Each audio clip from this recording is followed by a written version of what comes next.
Yerushalmi Baba Kama Perek Sheni Halacha Aleph. On commence donc Bezrat Hashem le deuxième Perek de la Masechet. Ketzad HaRegel Moedet.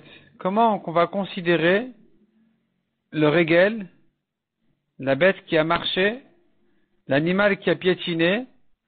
On va dire qu'il est Mouad, il doit tout payer dès la première fois. Sur quel cas ça se rapporte? Les Shaber Beder Echilucha. Si elle a cassé en marchant, c'est justement le cas de Regel. Abema Moedet l'aler Kedaka ou les Shaber. Donc la bête, l'animal, est considéré comme Mouad de marcher normalement, habituellement et de casser. Aïta Mevaetet. Si maintenant elle a donné un coup avec son pied, ça s'appelle Meshouné, c'est pas ordinaire. C'est comme Keren. Puisque c'est comme Keren, ça a été fait pas de manière innocente, pas de manière classique, en marchant, ça a été fait volontairement, violemment, consciemment, même si c'est pas violemment, eh bien, il descend à un Khatinezek, parce que c'est Keren. C'est comme si elle avait encore né, au début il est tam, il paye que la moitié. Ou bien deuxième cas. Shayut Sorot Menadil Mitachat Raglea. Elle marchait, il y a des cailloux qui sautaient d'en dessous ses pieds, Veshibret Akelim, ce caillou-là, il a cassé des objets, des affaires, Meshalem Khatinezek, il payera que la moitié. Même si ça c'est considéré comme Regel, mais nous avons une halakha le Moshe Misinaï qui dit que en ce qui concerne Srorot, les cailloux qui ont sauté, donc c'est pas elle qui a directement abîmé, elle a envoyé une flèche, elle a envoyé un caillou qui a lui abîmé, cassé, on ne paye que la moitié. Ça s'appelle Khatinezek Srorot. Darsa Lakli Veshibarto. Si maintenant elle a piétiné, elle a marché, et elle a cassé un objet. Venafal al-kli acher, un débris a sauté sur un autre objet, Veshibro elle a cassé. Al-rishon meshalem nezek shalem, al-acharon meshalem khatinezek. Sur le premier kli, premier objet, elle doit payer tout le dommage, parce que c'est Regel. Sur le deuxième, il faut payer que la moitié, parce que ça s'appelle Trorot, c'est comme le caillou qui a sauté, qui a endommagé de loin. Demande à Gmaraven, Darka Latiz Trorot, pourquoi elle paye que la moitié pour Trorot? C'est normal, c'est habituel une vache elle marche, il y a des choses qui sautent dans dessous ses pieds. Et si c'est ordinaire, alors pourquoi faut-il payer que Khatinezek? On devrait dire que c'est Regel, il faut payer tout le dommage. Répond la Gemara Rabbi Amik, Shayakli Natun Bide Adam.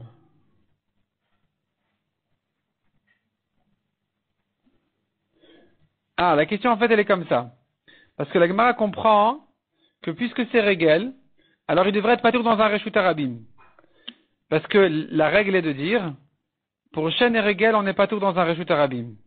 C'est-à-dire, et si la vache a trouvé des fruits, elle les a mangés dans un Reshut Harabim, il est pas tour. Elle a piétiné, elle a abîmé des choses dans un Reshut Harabim, il est pas tour. Donc la Gemara avait compris ici que Tzorot, c'est un cas où elle avait endommagé dans un Reshut Harabim. Et la Gemara s'étonne, mais c'est comme Regel, ça reste dans Regel, c'est Tzorot, puisque c'est ordinaire, c'est en marchant, c'est classique qu'elle le fasse, alors ça devrait être comme Regel, qui doit être pas tout dans un Reshut Harabim. Répond la Gemara Rabbi Ami que Shayakli Natun Bide Adam.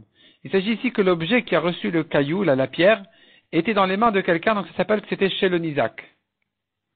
Et puisque c'est chez le Nizak, alors Regel chez le Nizak, il est Chayav. Avalim Ayamunach Birshut Harabim. Mais si l'objet était posé dans un domaine public, oui, le Vezem Munach Birshut, Vezo Mealechet Birshut, Patour, puisque l'objet, il est à sa place, dans un Reshut Harabim, un homme a le droit de laisser de poser son objet, et bien sûr, si c'est pas un obstacle, il pose son objet quelques minutes, et la bête, elle a le droit de marcher ici, donc chacun est dans ses droits, il est Patour. On ne dira qu'il est chayav que si vraiment le caillou a sauté chez le Nizak, ou bien dans les mains du Nizak, ça s'appelle comme chez lui, et là on dira effectivement qu'il est chayav de payer la moitié. C'est ça le cas de Tzorot. Rabba bar Mamal Amar ba shtei drachim. Rabba bar Mamal Amar. Amar ba, il a dit sur ce cas-là, shtei drachim, il y avait deux chemins devant la bête. Achat yesh ba asavim u Tzorot, ve'achat en ba asavim u Tzorot. Elle avait le choix de marcher la vache, soit de prendre le chemin où il y a des herbes et des cailloux, soit de prendre un chemin facile sans herbes et sans cailloux. Nicha et en ba asavim u Tzorot. elle a laissé de côté le chemin propre et net. Elle a choisi le chemin où il y avait des herbes et des cailloux. Patour, il faut dire chayav. Ici, même dans un cas de reshut arabim, il est chayav. Pourquoi? Même si l'objet était posé dans un reshut arabim et que le caillou l'a abîmé, l'a cassé, elle a marché, le caillou a sauté, il est cassé, il est chayav. Pourquoi il est chayav? Donc on a corrigé le patour en chayav. Pourquoi il est chayav? Parce que c'est plus régal ici. Ça s'appelle keren. C'est-à-dire que la Gemara ici considère qu'on ne s'attendait pas de la vache de choisir le chemin difficile. Normalement, elle aurait dû prendre le chemin facile. Et dès que la vache, elle fait quelque chose qui n'est pas classique pour elle, ça devient méchouné. Ce qui est bizarre, ce qui n'est pas habituel, on ne s'attend pas, c'est comme keren qui ne paye que Khatinezek, mais même dans le Reshut Arabim. Donc ici, il sera chayav dans un Reshut Arabim. C'est pas comme chez Nerigel où on dit qu'il est pas tour dans un Reshut Arabim, ça devient keren qui est chayav dans un Reshut Arabim. Rabbi Lazar Omer. Kol davar shu chutz legoufa, lo chilku bo chachamim ben Reshut Echid ben Reshut Arabim. Il dit, il n'est pas d'accord avec ce qu'on a vu. C'est-à-dire, nous, jusque-là, on a dit que puisque Tzorot c'est Regel, alors il est pas tour dans un Reshut Arabim. Et donc, il a fallu parler de cas exceptionnels où le caillou, il est rentré, il a cassé un objet qui était dans les mains du Nizak, ou bien que le caillou est arrivé chez quelqu'un, il a cassé là-bas quelque chose, donc c'est chez le Nizak, pour dire qu'il est chayav dans un cas comme un cas de Regel. Mais sinon, il aurait été pas tout dans un cas classique de Reshut Arabim. Et lui, Rabbi Elazar n'est pas d'accord, il dit non. Non, on est chayav pour Tzorot même dans un Reshut Arabim. Pourquoi? C'est pas vraiment Regel. Regel, c'est sa patte qui a cassé. Le caillou, c'est chutz legoufa. C'est à l'extérieur de son corps, c'est autre chose. Donc, elle a marché, le caillou, il a sauté. Dans ce cas-là, kol davar shu chutz legoufa, toute chose qui est à l'extérieur de son corps, comme ce caillou-là, et qui a cassé, alors lo chilku bo chachamim, on n'a pas à distinguer, les chachamim n'ont pas à distinguer ben birshut achid, ben birshut arabim. S'il s'agit d'un reshut achid ou reshut arabim, dans tous les cas, les chatzik kofer. Il faut dire chatinezek, il paiera toujours la moitié. Il paiera toujours chatinezek, c'est-à-dire même dans un reshut arabim, il paiera chatinezek. Du moment que c'est tzorot. Si c'était chez Neregel, il n'aurait été chayav que dans un reshut achid, que chez le nizak. Mais quand il s'agit de tzorot, il est chayav d'après lui, d'après Rabbi Lazar, même dans un reshut arabim, il est chayav de chatinezek. La Gemara pose une nouvelle question. Maouch et tekabel ada'a. Bedavar shuchut legoufa. Est-ce qu'il peut devenir mouad? Est-ce qu'on peut le rendre mouad? Maouch et tekabel ada'a. Est-ce qu'on peut le rendre mouad? Bedavar dans une chose shuchut legoufa qui est à l'extérieur de son corps, comme c'est tzorot en question. C'est-à-dire, on a appris que pour tzorot, on paye que chatinezek, la moitié. Est-ce qu'au bout de 3 fois, on va dire, ça y est, elle a l'habitude de jeter des cailloux et de casser des objets, elle va tout payer? Ou bien on dit non, c'est pas comme Keren. Et la Gemara nous ramène là-dessus une marloquette. Rabbi Zera Amar Mekabelet, Rabbi Ila Amar Ena Mekabelet. Selon Rabbi Zera, elle devient mouad, elle paye tout. Après la 3e fois, si elle paye tout. Selon Rabbi Ila, non, elle restera toujours sur Khatinezek. Parce que c'est pas comme Keren où au bout de 3 fois tu dis, ah, on croyait qu'il était gentil, il était innocent, il s'avère qu'il est méchant. Donc il payera dorénavant en Nezek Shalem. Ici, c'est pas la même chose. On pourrait l'expliquer comme ça ou autrement, mais en tout cas, ici, a priori, c'était Regel. C'était un chidouche à la Chal Moshe Missina et de dire qu'elle ne paye que la moitié.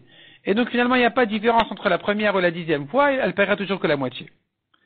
Amar Rabbi Zera, matit apliga aloy. Rabbi Zera a dit, nous avons une braïta contre Rabbi Hila. C'est-à-dire, Rabbi Hila a dit, elle ne devient pas mouad, et nous avons une braïta qui dit que pour Tzorot, elle peut devenir mouad. Comment on voit ça dans la braïta?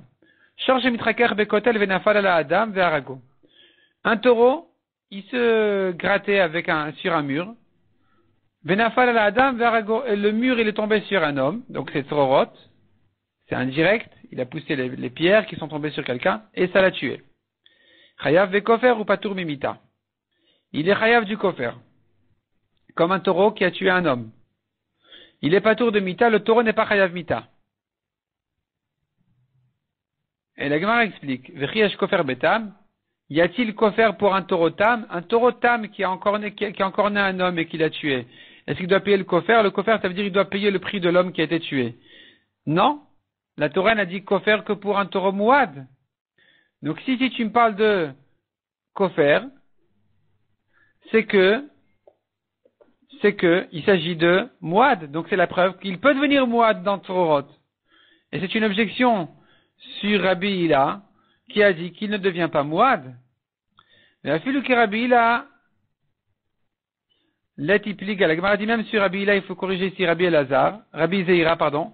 Même sur Rabbi Zeira, l'etipliga, est-ce que cette braïta n'est pas en discussion sur lui? Rabbi Zeira qui a ramené cette braïta comme objection contre Rabbi Hila.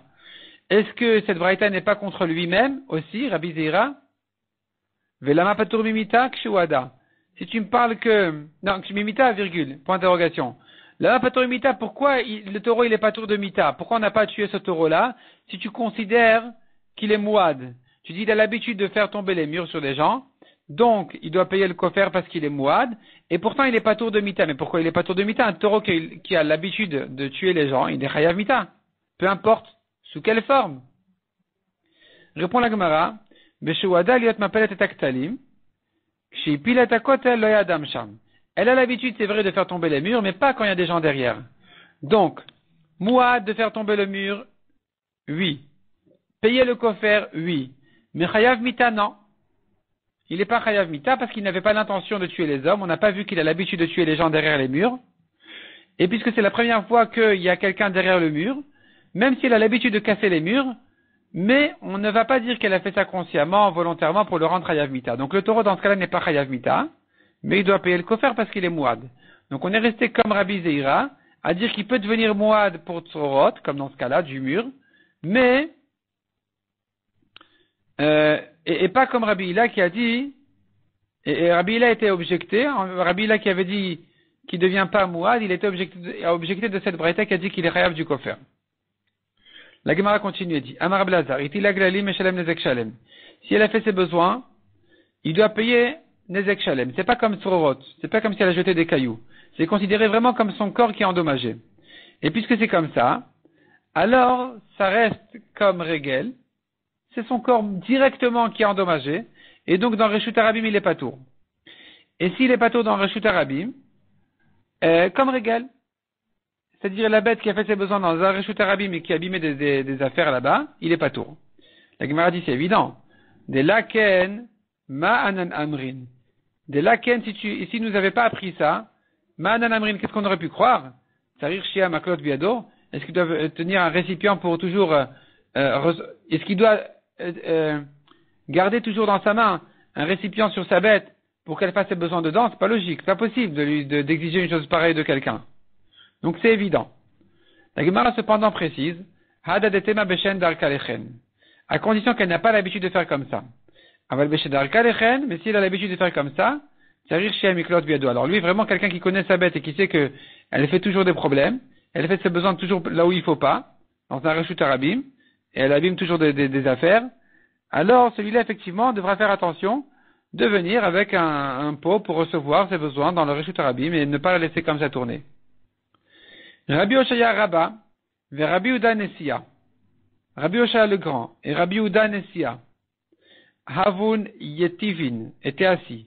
Al Rabbi Ba Bar Mamal. Rabbi Abba Bar Mamal est venu leur poser une question Veshal.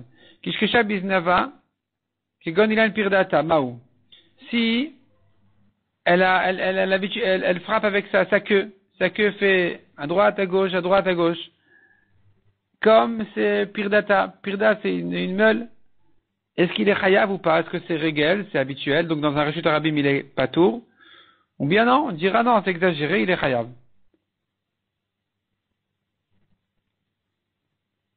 V'lamrin anekloum. On lui a rien répondu. On n'a pas répondu à sa question, dit Rabbi Oshaya et Rabbi Udan. Batarken, quand il est parti, Amrele Rabbi Oshaya Rabba, de Laken, Manan Amrin. Rabbi Oshaya Rabba ensuite a dit, et si tu dis pas comme ça qu'il est pas tour, qu'est-ce que tu diras? Tarichetofas Biznava, est-ce qu'un homme doit tenir la queue de sa vache quand elle marche dans un reshut arabim pour pas qu'elle abîme des choses avec sa queue? C'est sûr qu'il est pas tour. Malgré tout, précise Agmara, Adazetemar, ceci dit, Beshen Darka Lechen. quand elle n'a pas l'habitude de faire comme ça. Mais s'il connaît sa vache, et toujours elle fait des dégâts avec sa queue, alors effectivement, il devra tourner quand il la sort au Reshut Arabim, il sort la promener, il doit marcher avec sa queue dans sa main. Ou ma pshitalon benezek shalem. Sur quoi on ne pose pas de question? Qu'est-ce qui nous est évident? Qu'il est pas tour du nezek shalem. Ça c'est sûr qu'il est pas tour. Il n'a pas à payer tout le dommage.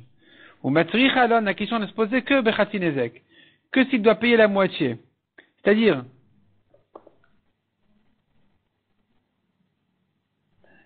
si c'est son habitude, et que tu voudrais le rendre hayav comme régel, alors dans un reshut arabim, il n'est pas tour complètement.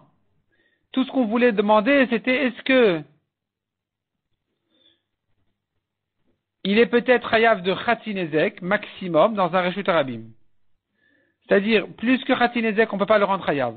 Parce que pour le rendre hayav de Nezek Shalem, tu es obligé de dire que c'est régel. Si c'était Keren, il n'aurait payé que la moitié, Khatinezek. Parce que Keren, c'est un taureau qui est encore né. Un taureau qui est encore né, les premières fois, il est tam, il paye que la moitié.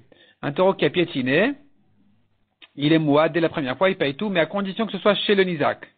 Chez celui qui a été endommagé. Pas dans un reshut arabim, pas dans un domaine public. Donc ici que ça s'est passé dans un domaine public, dire qu'il est chayav de tout le dommage, c'est pas possible. Parce que si tu dis que il paye plus que la moitié, donc c'est que tu veux le sortir de Keren et le rentrer dans Shen et Regel.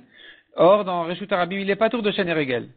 Notre question ne se pose que est-ce que je vais considérer ça comme Keren, dire c'est pas tout à fait normal, pas tout à fait habituel qu'elle abîme des choses avec sa queue. Ça serait peut-être comme Keren, comme si elle était venue encornée. Et donc il faudrait le rendre hayav même dans un reshut arabim, mais dans ce cas-là c'est au maximum Khatinezek. Les premières fois elle ne paiera que la moitié. Ça c'est sur ça qu'on s'est posé la question. La Gemara continue et ramène ce qu'on a vu dans la Mishnah. Piska on a vu dans la Mishnah. Narsa la kli veshibrato, elle a piétiné sur un kli, un objet, elle l'a cassé. Et donc, il doit payer. Le premier kli doit le payer entièrement, et un débris qui est allé plus loin et qui a cassé là-bas, il paye la moitié comme Tzororot. Rabbi Yirmiyah Baye. Rabbi Yirmiyah, il demande. Darsa al nod malé shemen. Si maintenant, elle a piétiné sur un récipient plein d'huile, à la nod meshalem nezek shalem, à la shemen meshalem khatinezek. Ça c'est sûr que sur la bouteille, sur le nod, l'outre, il paye, l'outre même il doit payer toute sa valeur, les tuyaux en question, le récipient. Et l'huile, c'est comme Tzororot, c'est indirect, il paye que la moitié. De même, Aïta tavla munachat, il y avait une table, un plateau, ou zruchit alea, et il y avait, disons, des assiettes dessus, en verre. Darsa al-Gabea Tavla, Venishtabroaz Ruchit, elle a marché sur le plateau et les récipients en verre se sont cassés. À la Tavla Meshalem Nezek Shalem, à la Ruchit Meshalem Khatinezek. Sur le plateau, il faut payer tout le prix parce que ça s'est fait directement par le pied de la bête, la patte. Et si ça s'est fait chez le Nizak, il devra tout payer. Mais sur Zruchit, les ustensiles en verre qui se sont cassés, ça c'est déjà indirect, c'est comme Tzororot. Et donc, il paye que la moitié. De même, Ayush Tetavliot Zol Gabezo, il y en avait deux, une sur l'autre, deux plateaux, un sur l'autre. Darsa Eliona Venishtabra Shnia, elle a piétiné sur le plateau supérieur et les deux se sont cassés. Al Eliona Meshalem Nezek Shalem, la Tartana Khatinezek, sur le plateau supérieur, il paye tout, sur le plateau inférieur, elle paye que la moitié. Parce que, à nouveau, c'est comme Torot, c'est indirect. La question qui se pose, Aïta tavla munachat birshut arabim. Si maintenant le plateau était dans un reshut arabim, dans un domaine public, vedarsa alea, veitiza ve'alcha venishtabra birshut ayachid. Donc la bête était dans un domaine public, elle a marché là-bas, et ça a fait sauter, et ça a cassé quelque chose d'autre dans un reshut ayachid chez le Nizak, dans un domaine privé. Comment tu juges ce cas-là? On a dit, Tzororot c'est comme Regel, on a dit, il est patour dans un reshut arabim, il est chayav chez le Nizak. Mais ici, la bête était dans un reshut arabim, et l'objet qui s'est cassé était chez le Nizak. Comment tu vas juger ce cas-là? Tu vas selon qui? Achardrisata, est-ce que tu vas selon la bête qui a piétiné, donc il est patour parce que c'était dans un reshut arabim? Ou achar shvirata, ou tu vas selon l'endroit où ça a cassé. Intemar drisata, patour. Si tu vas selon l'endroit où elle a piétiné, il est patour parce que c'est reshut harabim. Ashvirata, chayav. Mais si tu vas selon l'endroit où ça a cassé, il est chayav parce que c'était chez le Nizak. Et la Gemara ici ne répond pas à cette question. Donc, c'est-à-dire, en fait, il se peut que le chiyuv de Chatinezek Tzorot ne soit que dans le cas où vraiment elle était elle-même chez le Nizak, et elle a marché là-bas, et il y a un caillou qui a sauté dessous son pied, et qui a cassé quelque chose au loin. Là, c'est sûr que c'est le cas le plus évident de Tzorot où il doit payer la moitié. On pourrait peut-être élargir, même dans le cas où elle-même elle était au Reshut Harabim, mais ça a cassé dans un Reshut à Nizak, chez le Nizak, le caillou il a sauté et il a cassé là-bas. Est-ce que je dirais ici qu'il est chayav ou pas? Sur ça, la Gemara est restée en question.